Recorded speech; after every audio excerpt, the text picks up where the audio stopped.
네, 말씀을 나누기 전에 우리 동영상 한 편을 보고 또 말씀을 계속해서 나누도록 하겠습니다.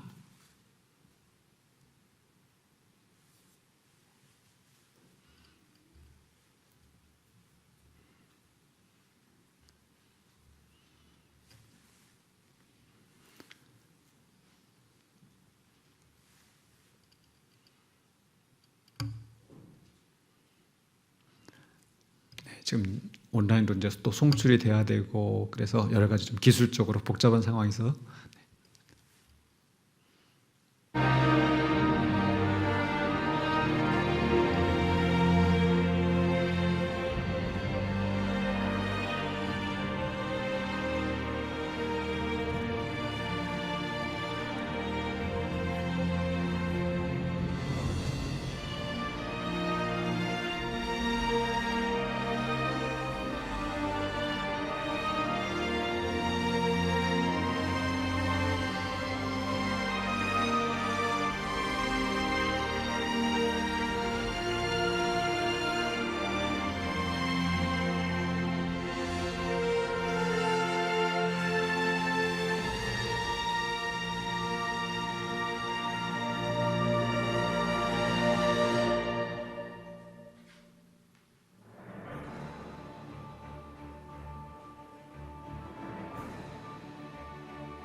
어떠십니까? 아마 이미 많이 보신 분들도 있으시겠습니다만은 정말 저걸 보면서 마음이 뿌듯하고 또 이렇게 어려운 시기이지만은 정말 우리가 대한민국에 살고 있다는 것이 얼마나 감사한 일인지를 또 생각을 했습니다. 아울러서 또 이것이 오늘 말씀에 또 굉장히 많이 또 이렇게 적용이 되는 부분이 있어서 함께 이 동영상을 보았습니다. 이상한 나라, 코리아, 그렇죠? 세계에서 볼 수 없는 그런 또 이상한 행동을 하는데 그것이 정말 이 위기를 극복하는데 굉장히 모범이 되었고, 그래서 다른 나라들이 한국을 본받아야 된다라고 그렇게 지금 하고 있다고 합니다. 어떤 사람들은 그 가운데서도 어떻게든지 그냥 트집을 잡고 흠을 잡고 그렇게 불평을 하고, 또 심지어 메이저 언론이라고 하는 데서도 그런 식으로 나쁘게 막 정부를 이야기하지만 이것은 저 개인 임용섭으로서 하는 겁니다. 목사로서 하는 말이 아니라 저는 그래도 우리 정부가 또 이렇게 질병예방대책본부가 아주 일을 잘 해오고 있다고 생각이 되었었고요. 더군다나 이제는 이제 전 세계적으로 또 외신을 통해서 이런 것들이 또 알려지기 시작해서 또 얼마나 감사한지 모르겠습니다. 그래서 이게 우리나라뿐만 아니라 이제 전 세계에서 대한민국을 보고 이렇게 하면 되겠구나라고 이제 그것을 찾아간다고 하니까 그것도 얼마나 감사한지. 그래서 우리가 이 코로나 바이러스를 극복하는데 이제 선봉에 서 있는 그런 나라가 되었습니다. 오늘 말씀의 제목은 오염된 땅에 비친 소망의 빛이라. 또 이렇게 어려운 시기를 살아갈 때에 또 소망의 빛이 비춰오는 또 하나님의 은혜를 우리가 찾아보면서 이 어려운 시기에 우리가 어떻게 살아야 될지, 이 코로나 감염병으로 인하여서 사회적으로 또 우리 생활에 있어서, 개인 생활에 있어서 또 경제에 있어서 아주 치명타를 입고 있는 그런 상황입니다. 그래서 정부에서는 이제 이 코로나 바이러스와 지금 싸우는 중이다. 또 세계에서도 이렇게 정말 역사적인 유례를 찾아볼 수 없는 역사적인 그 위기를 우리가 겪고 있는데요. 이 속에서 또 여러 말들이 분분한 것 같습니다. 우리 교회 안에서도 여러 가지 변화가 지금 있게 되는데 그걸 두고 이제 여러 가지 또 말들이 많죠. 뭐 예배를 강행하느냐, 또 많으냐, 또 이렇게 되는데 우리는 오늘 성경 말씀을 살펴보면서 우리가 과연 이 시기에 어떤 가치관을 가지고 어떻게 판단을 하고 어떻게 나아가야 될지를 좀 분별했으면 하는 마음에서 또 우리 사사기 강해를 일단 접고 이 말씀을 함께 나누고자 합니다. 제가 여러 번 강조하였습니다. 성경은 하나님의 나라에 대해서 말씀하고 있다. 그리고 그 중에서 이 하나님의 나라를 이야기할 때 하나님의 나라는 단지 막연히 그냥 우리가 죽어서 가는, 우리 영혼이 그냥 있는 그런 곳이 아니라 바로 이 땅에서 하나님의 나라가 이루어진다. 그런 말씀을 강조를 했었습니다. 그래서 이 땅이라는 것이 이 하나님의 나라에 있어서 굉장히 중요한 요소이다. 나라가 이루어지기 위해서는 국민이 있어야 되고 주권이 있어야 되고 또 뭐가 있어야 된다고요? 영토, 땅이 있어야 되는 거죠. 그래서 하나님의 나라를 이야기할 때도 우리 하나님이 주권자가 되시고 그 하나님의 백성들이 살아갈 수 있는 땅을 주셔서 그 땅에서 하나님의 말씀대로 살아가서 복을 받고 또 평안과 안전을 누리게 하는 것. 이게 이제 하나님의 나라의 기본적인 모습이라고 할 수 있겠죠. 그러나 그 말씀에 불순종하였을 때는 하나님께서 또 주권을 가지시고 그것을 심판하시고 또 그래서 바른 길로 가게 하시는 것. 이게 하나님의 통치가 이루어진 방식이다. 이게 성경에서 말씀하는 하나님의 나라의 큰 흐름이라고 할 수 있겠습니다.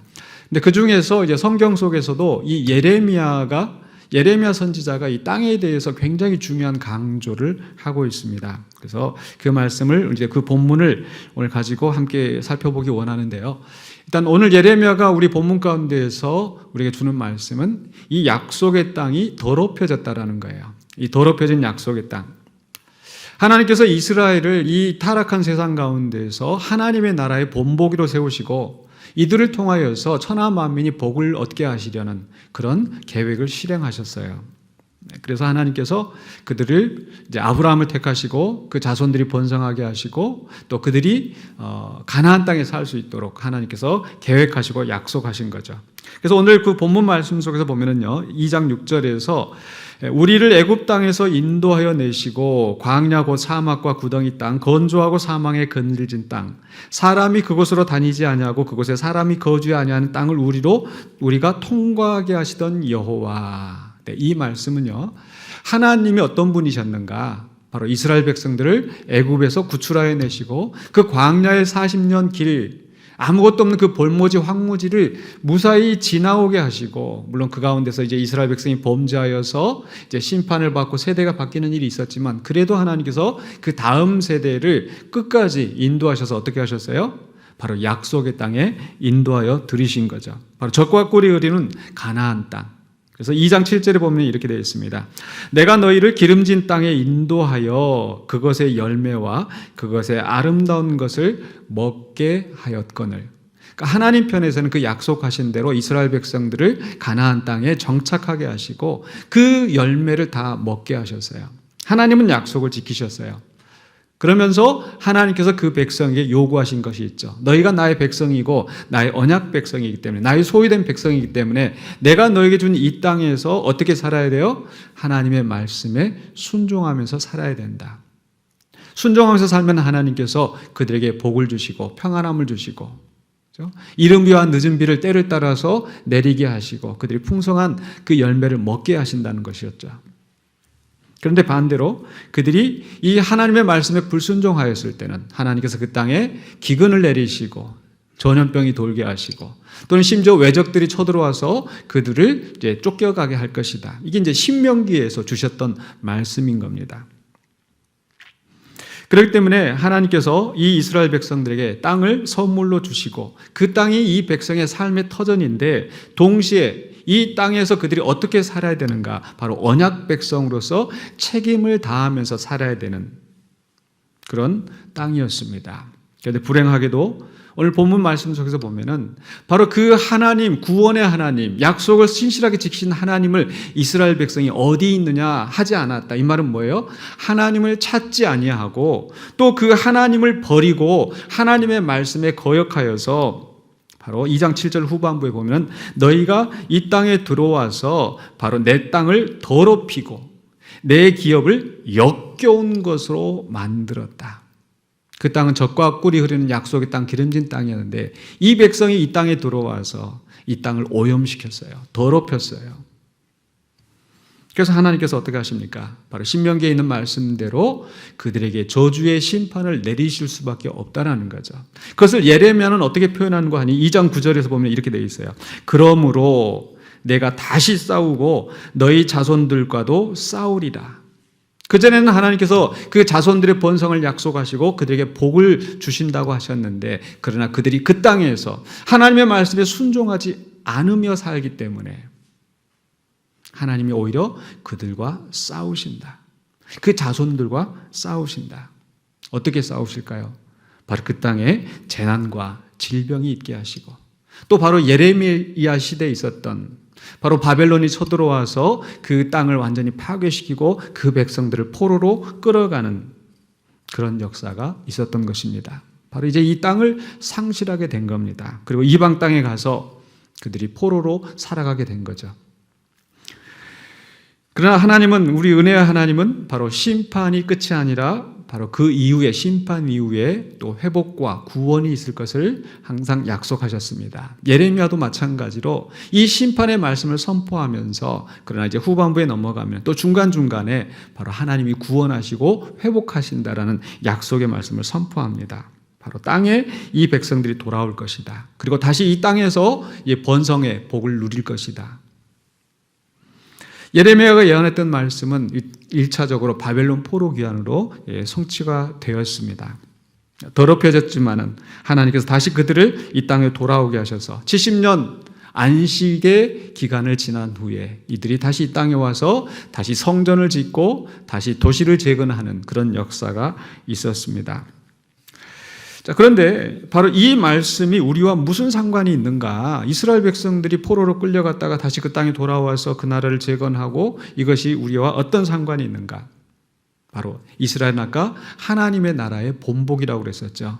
바로 그것이 이 땅을 상실하고 또 다시 땅을 회복하게 하시는 이 하나님의 역사가 사실은 우리 인류 전체의 문제라는 겁니다.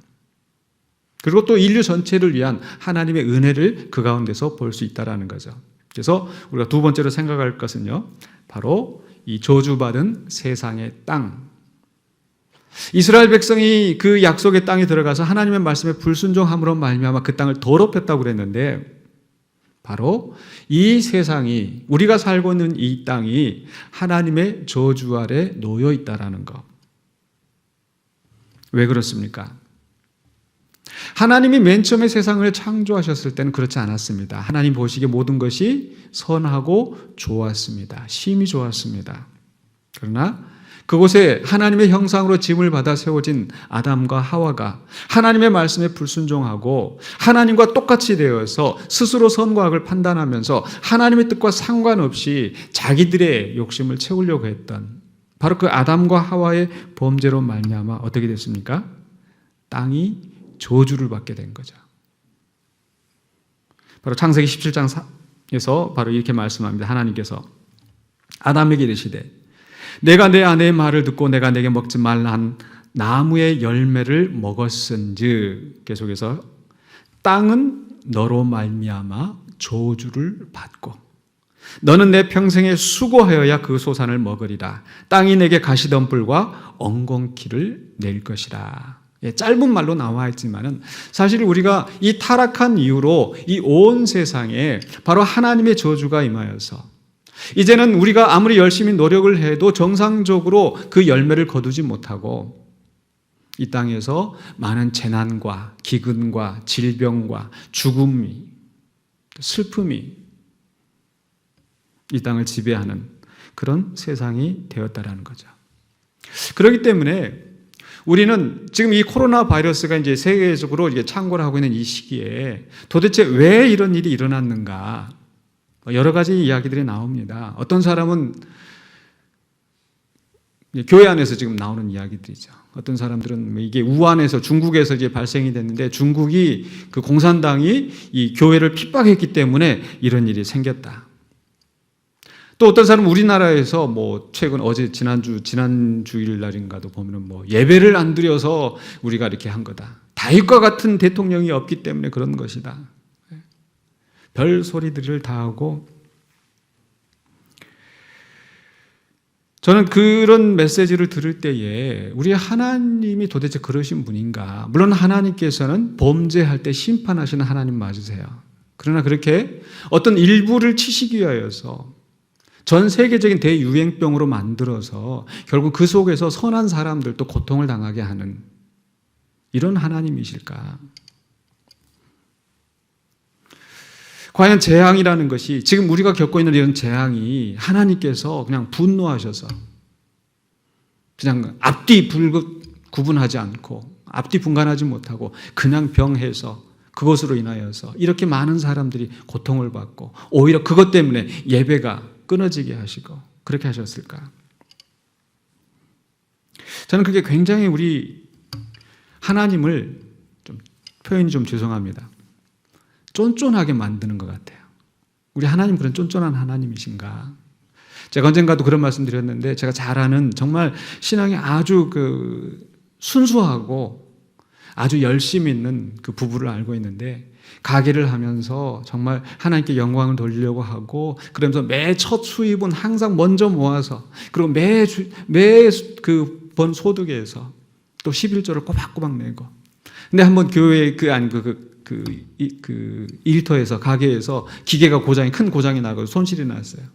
그랬더니 그 여자분이, 내가 지난주에 내가 11조를 바로 못 드리고 내가 빼먹었더니, 이렇게 또 하나님이 또 이렇게 가져가신다고 이렇게.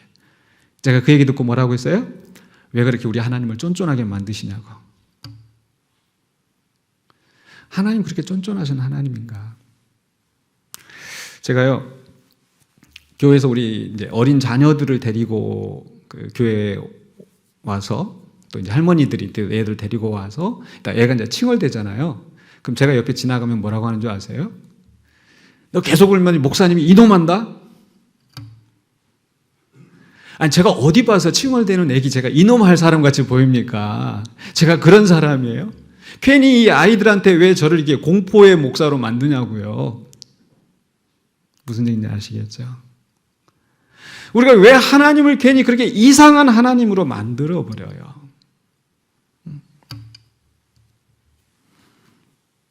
물론 왜 이런 일이 일어나는지 우리는 정확히 그 원인은 알 수가 없지만, 그렇게 단편하게 단순하게 그런 식으로 어느 곳에서 재앙이 나고 쓰나미가 나는데 뭐 동성애 때문에 그랬다.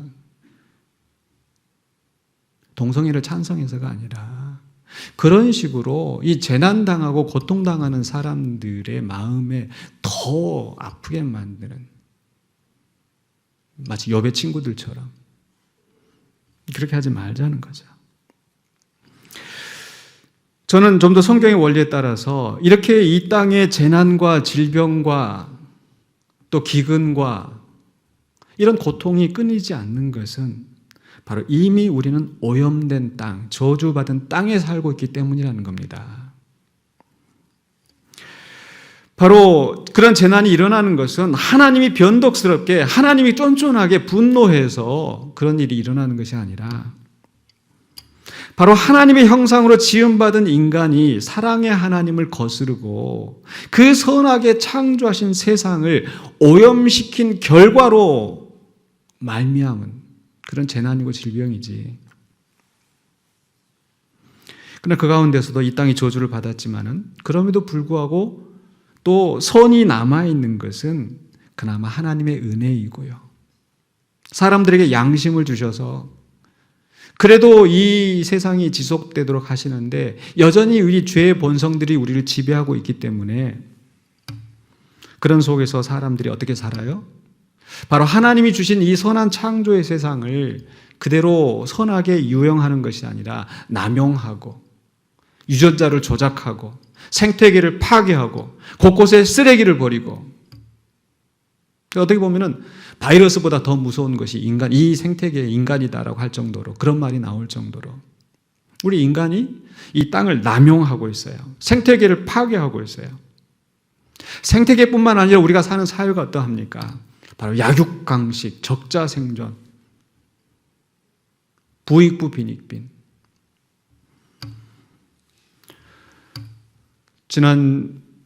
최근에 또 무슨 뭐 박사 무슨 N번방 뭐 나와가지고 뭔 소린가 하고 어제 한번 이렇게 좀 검색해서 좀 찾아봤어요. 막 시끄럽길래 청와대 청원 들어가고 하길래. 근데 정말 어떻게 사람이 이렇게까지 악독해질 수 있을까 싶을 정도로 어린 아이들을 유린하고 이렇게 죄악된 오염된 땅에 우리가 살고 있습니다. 부패한 삶의 방식으로 살아가는 많은 사람들.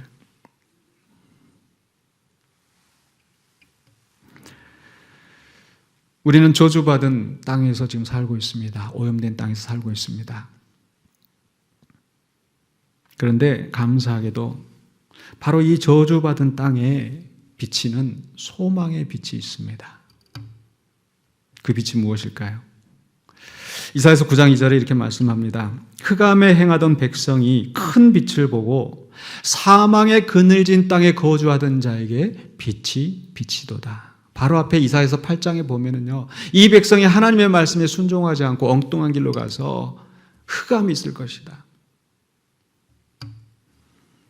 그러나 그것이 끝이 아니라 이제 그 땅에 소망의 빛이 비춰질 것을 말씀하시는데, 그 계속해서 그 말씀에 보면은요, 이사야서 9장 6절에서 이는 한 아기가 우리에게 낳고 그에게 정사와 공의를, 그 한 아기가 누구인지 우리는 잘 알죠.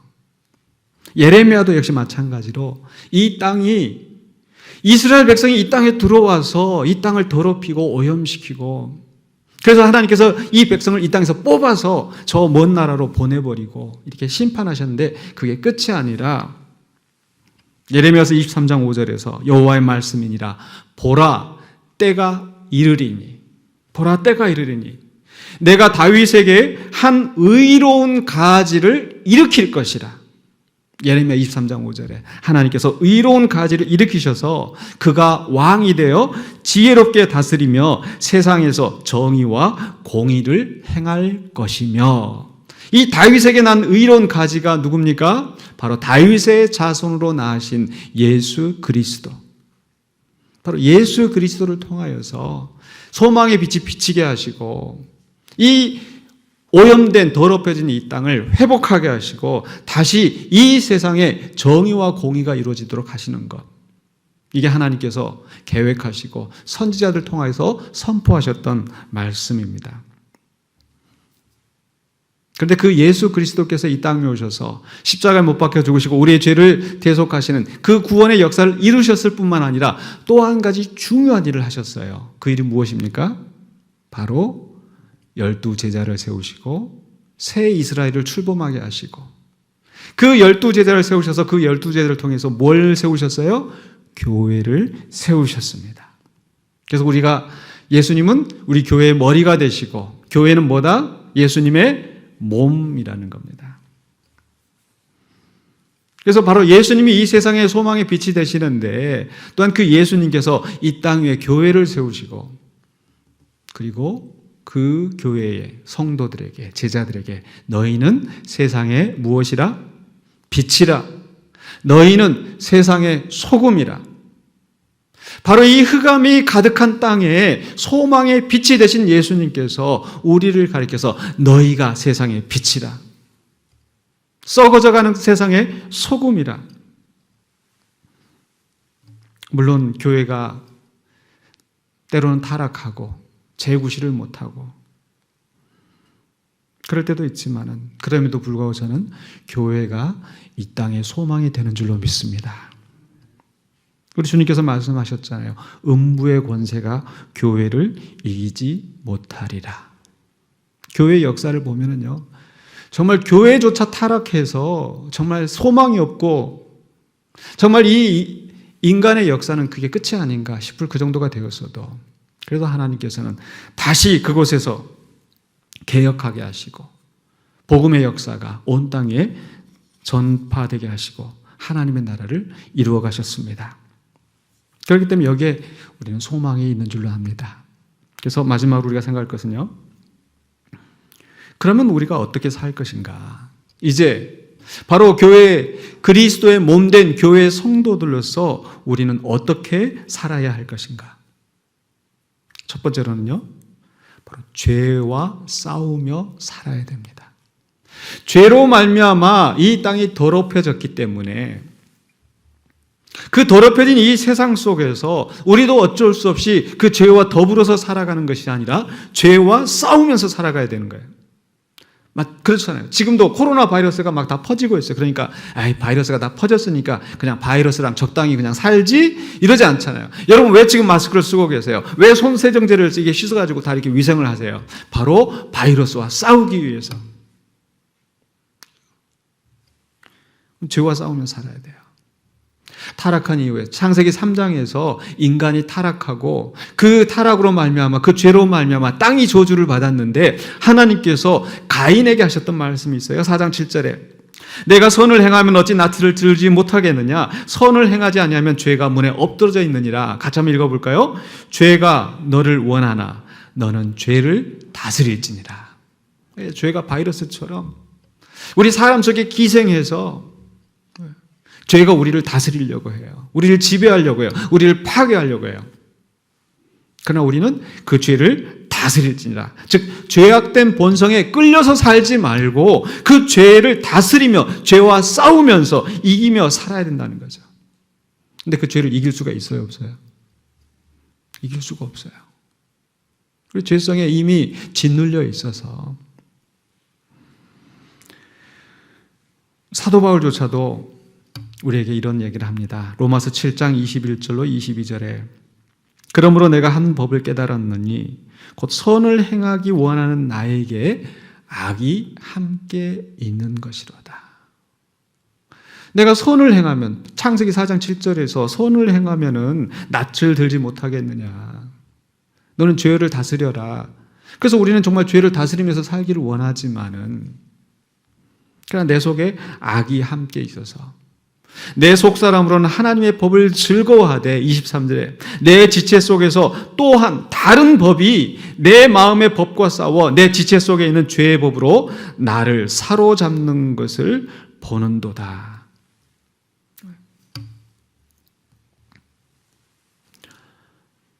이 죄가 우리를 사로잡고 우리를 넘어뜨리려고 하고 있어요. 그러할 때 우리는 마치 이렇게 바이러스가 돌 때 우리는 더 조심하고 더 주의하고, 그죠? 왜 이렇게 지금 다 뚝뚝 떨어져 앉아 있어요? 어떻게든지 이 바이러스가 전파되는 것을 차단하고 더 이상 이 문제가 일어나지 않도록 하기 위해서 우리가 철저하게 주의를 기울이잖아요. 마찬가지로 이 죄도 사실은 바이러스와 같아요. 바이러스는 우리 안에 들어와서 우리를 무너뜨리잖아요. 우리를 아프게 하고 우리를 병들게 하고 심지어는 우리를 죽게 만들고,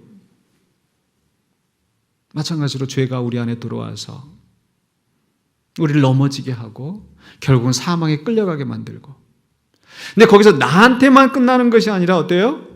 그게 또 다른 사람한테 전파가 돼요. 바이러스가 이 전파, 감염, 이게 무서운 거잖아요. 근데 죄가 그러합니다.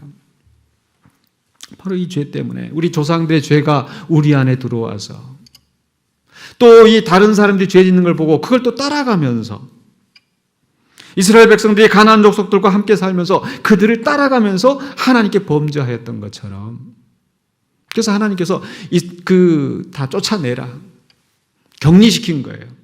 근데 격리시키지 않고 그들과 분리되지 않고 그들과 더불어서 살면서 적당히 혼합되어서 살면서 죄 가운데 빠져버리는 것, 죄의 감염성, 그래서 그 공동체를 무너지게 하는 것. 그러나 우리는 죄와 싸워야 됩니다. 바이러스가 우리 안에 들어오면 어떻게 해요? 우리 안에 면역 체계가 싸워서 또 이게 항체가 생겨서.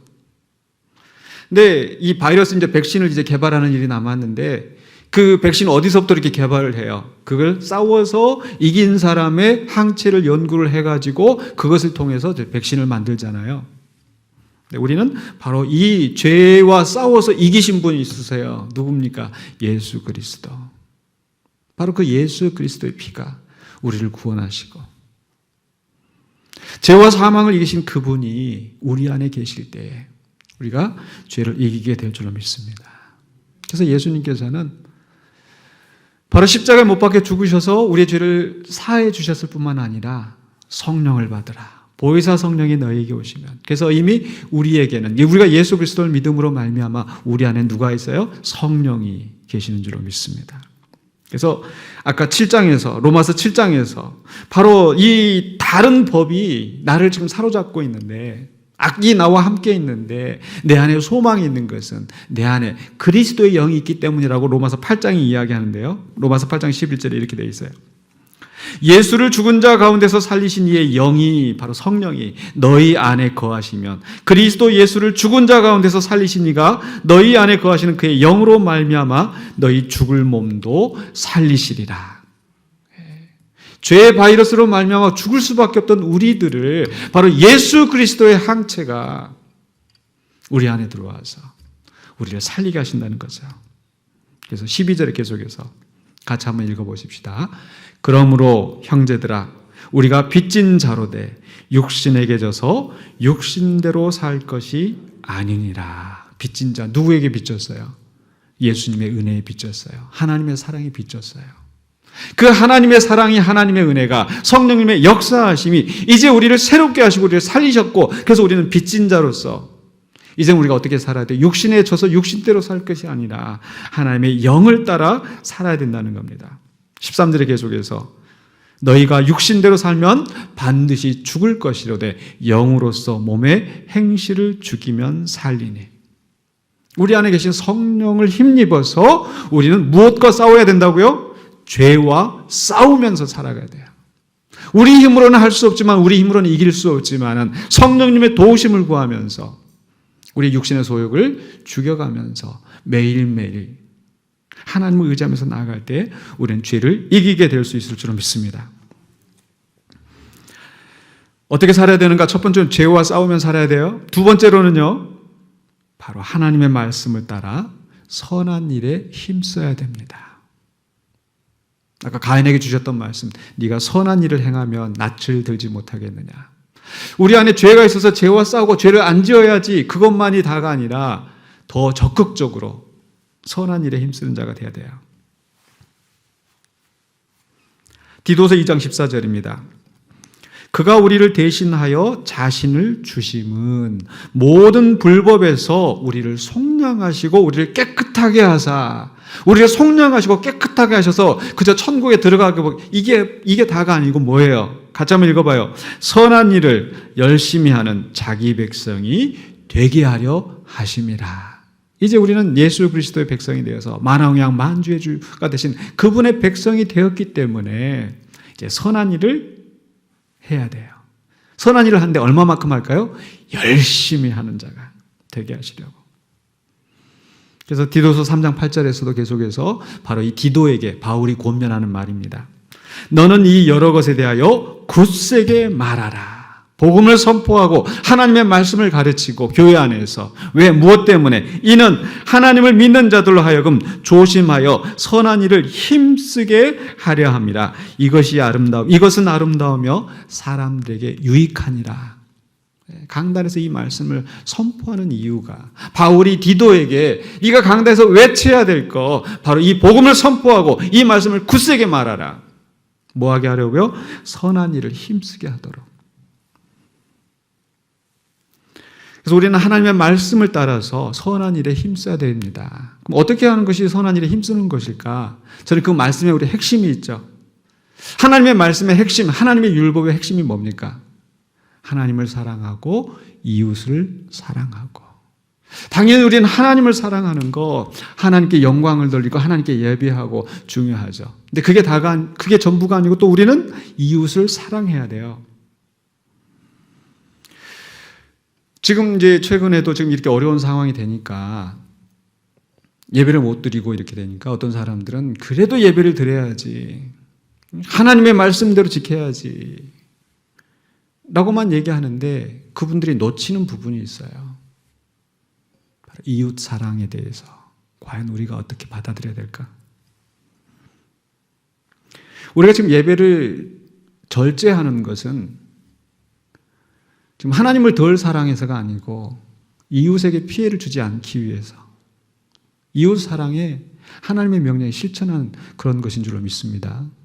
오해하시면 안 돼요. 하나님의 사랑과 이웃 사랑이 충돌되는 게 아니에요. 이렇게 어려운 시기에 어떤 사람들은 또 이 시기에 돈을 벌어보겠다고 뭐 해요? 막 마스크를 사재기를 하고 생필품을 사재기를 하고 미국의 그 뉴스에 보니까 어떤 사람 막 그 자기 차 팔아가지고 막 여기저기 다 다니면서 손세정제 막 다 사다 놓고 그거 막 온라인에다가 팔고 비싸게 팔고. 이런 시기에 자기 돈벌이 하려고 하는 사람들. 악한 사람들이죠. 혼자 살겠다고 발버둥 치고. 예수님이 우리에게 원하시는 것은 이런 어려운 시기에 정말 이웃을 사랑하고 아까 우리가 동영상에서 보았던 것처럼 오히려 그 위험한 자리에 더 나아가고 오히려 내가 가지고 있는 것을 더 나누고 희생과 사랑으로 섬기고 이렇게 살기를 원하신다는 겁니다. 예전에 그 타이타닉이라는 영화가 나왔는데 거기서 인상 깊은 장면이 있어요. 막 사람들이 막 서로 그 속에서 어떤 사람은 지 혼자 살겠다고 막 온갖 그 술수를 다 부리는데 그러나 사람들 다 이렇게 태워보내고 이렇게 책임을 지는 사람들이 있는가 하면 그 속에서 저는 지금도 기억에 남았던 부분들이 막 사람들이 우왕좌왕하고 막 이렇게 되니까 그 연주자, 그 하는 사람들이 모여서 연주를 하잖아요. 그때 아마 제 기억 속에 4주를 가까이 하게 하면 이게 나오던가. 그러면서 사람들이 이제 좀 마음이 좀 진정이 되고 질서 있게 또 이제 구명정을 타고 이렇게 떠나는 모습. 결국 그 사람들은 마지막 순간까지 그 선원들과 함께 자기 책임을 다하면서 사람들이 안전하게 또 피할 수 있도록 그게 우리 크리스천들이 이웃사랑을 실천하는 삶의 모습이어야 되지 않을까요? 바로 이런 적극적인 희생과 섬김이 우리 가운데 있으기를 원합니다. 저는 좀 안타까운 것은 우리 교회가 지금 어려운 시기를 계속 겪어오고 있어서 분쟁과 갈등 속에서 좀 힘이 다 빠져가지고 지금 이 순간에 다른 교회들 보면 막 모여가지고 마스크를 제작을 하고 다른 교회 막 이렇게 다른 그 이웃들을 위해서 베푸는데 사실 그것을 더 적극적으로 못하고 있는 것이 너무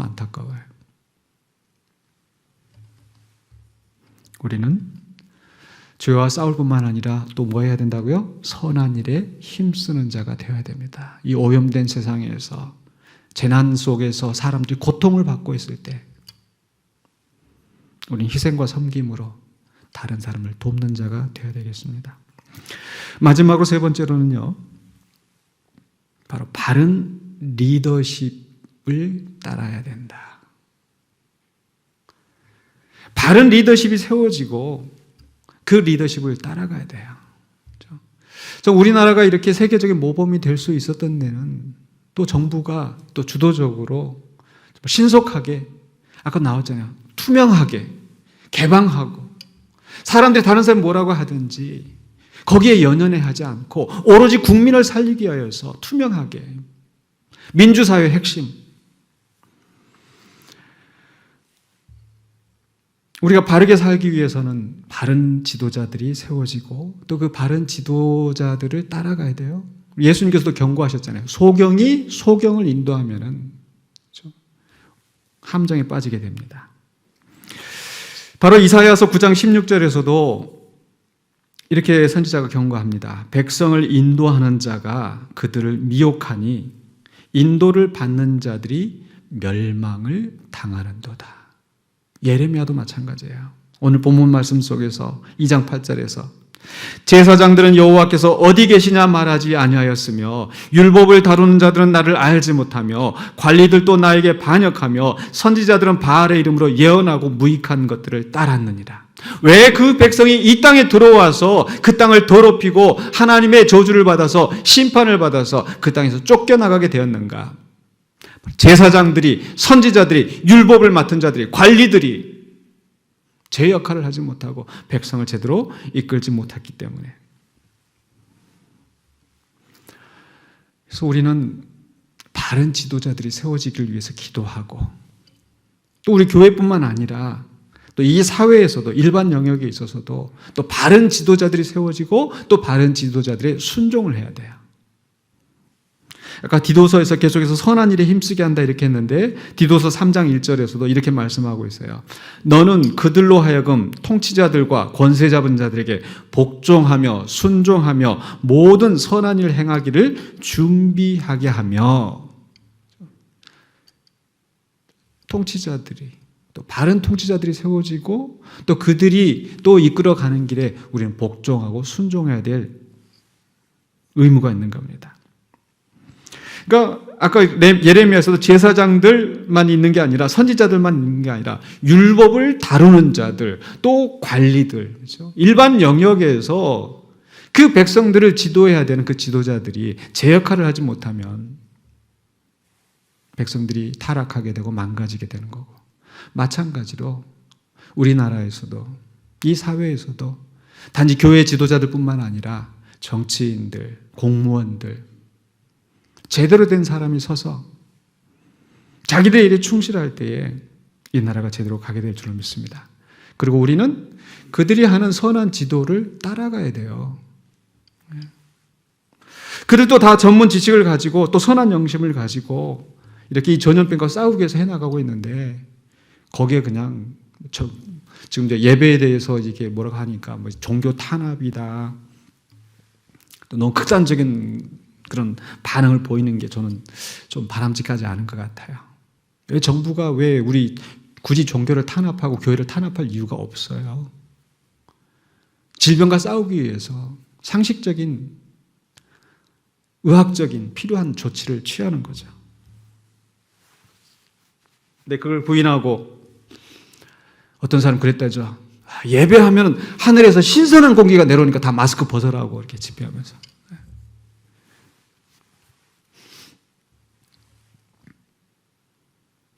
그게 미신 아닌가요?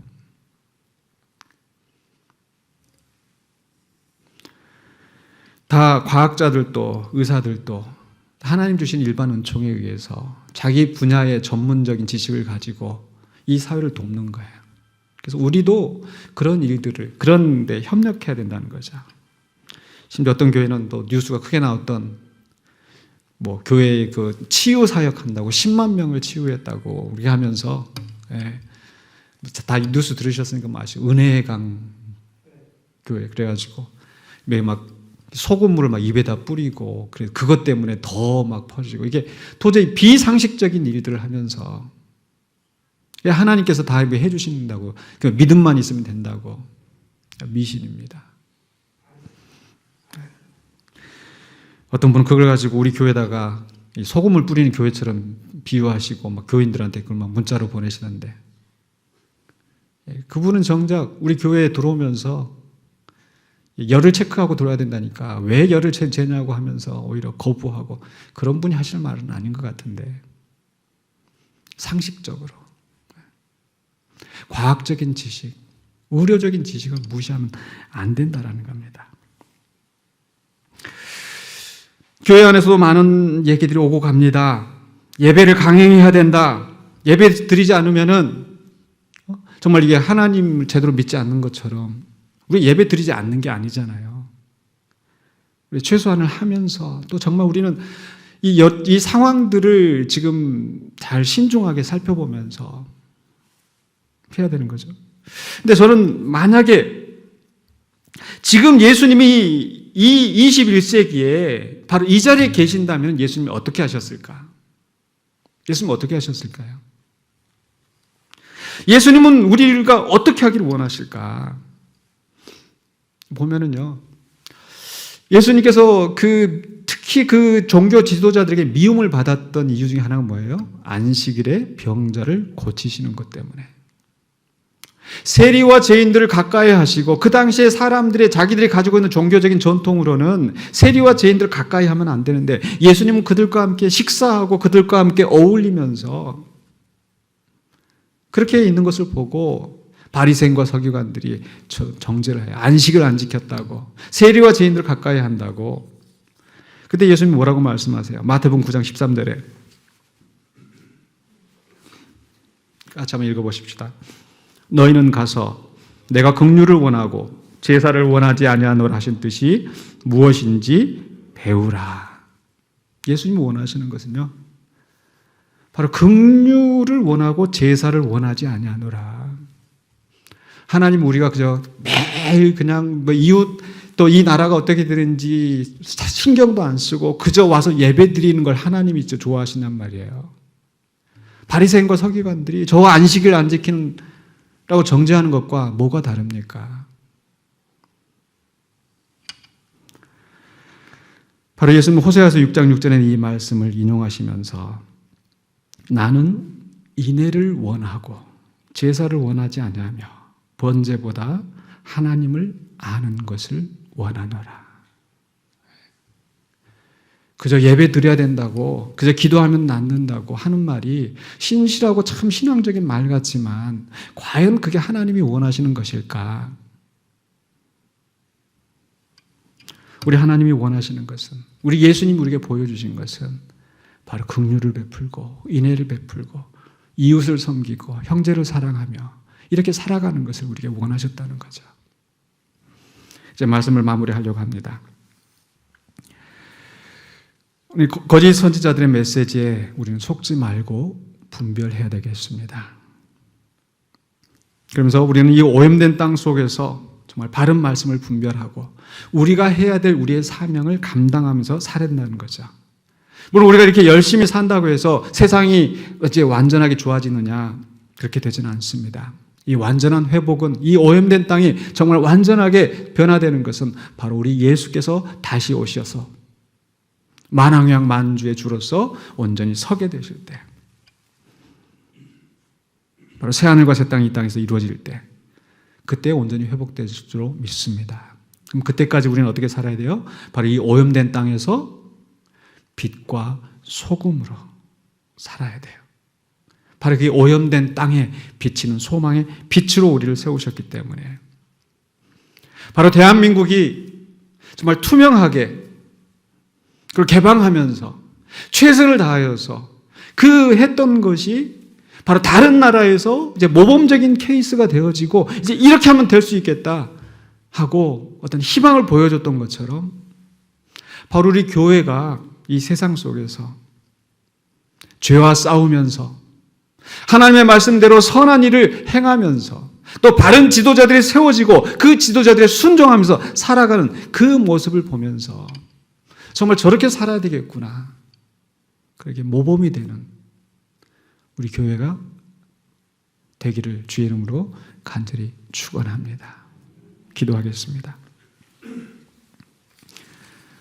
거룩하신 아버지 하나님 은혜를 감사합니다.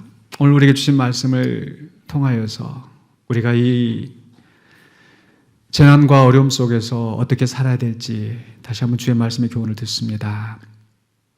오늘 우리가 정말 주님을 본받아서 하나님을 사랑하고 이웃을 사랑하는 이 말씀을 실천하며 또 우리 안에 있는 죄와 싸워가며 주의 뜻을 이루어가는 이 세상의 빛과 소금으로서 우리의 역할을 감당하는 신실한 백성이 되기를 원합니다. 주님, 우리는 연약합니다. 그러나 우리 안에 계신 성령님께서 우리를 붙잡아 주셔서 역사하실 때 이를 감당할 수 있을 줄 믿습니다. 주님 함께하여 주시옵소서.